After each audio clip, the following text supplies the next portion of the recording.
My pulmonologist is very good at explaining my condition, demonstrated to me how to use my inhaler, and then used the teach back method, and I had to show him how to use the inhaler.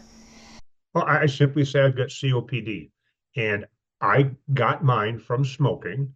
I certainly didn't set out to get it, but it happened. And my lungs are shot. O diagnóstico é feito através de exames de espiometria. Espiometria é um exame simples que mede o fluxo do ar dos pulmões, inspirando e expirando profundamente, e o ar dos pulmões é medido por um aparelho muito próprio. Cognitively, I know what it is. Emotionally, I have accepted what it is. Which aspects would you like to know more about? I think how it gets worse. No one ever tells you what to expect, but I suppose it is very variable. To simply say to a patient, well, you have COPD and there's no cure for it, well, that would just scare the living bejeebies out of someone. You need to say, but the good news is we can treat it. We can't cure it, but we can treat it. I have the emphysema. The air sacs in my lungs are damaged so that they do not exchange gases as they should. They cannot properly take oxygen out of the air and receive the carbon dioxide from the blood. Chronic bronchitis affects the airways.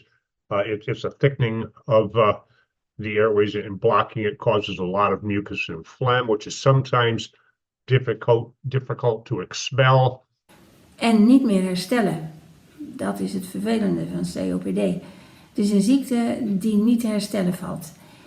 En het wordt dus steeds erger. En naarmate je ouder wordt, gaan je longen sowieso achteruit. Maar van een COPD-patiënt is dat veel meer merkbaar. My DLCO is 15% or less, which means when they inhale, they're getting probably 6 to 7 times more oxygen into their bloodstream than I am. And that's why I need supplemental oxygen. As far as my lung function is concerned, it's good. I'm in the 90s, 93.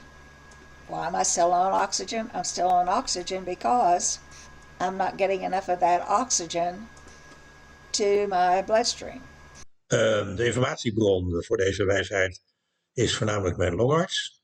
En in tweede instantie het Longfonds, Belangenorganisatie voor longpatiënten in Nederland. He is very aware of my comorbidities. We discuss those as well as my COPD and whether I think the comorbidities are working against me more than the COPD is. And at this point, I think the answer to that is yes. Many people, actually most people, if you've had COPD for more than a few years, are going to develop comorbidities. In my case, I was recently diagnosed with severe pulmonary hypertension, and that's relatively common. I shouldn't say common. It's not surprising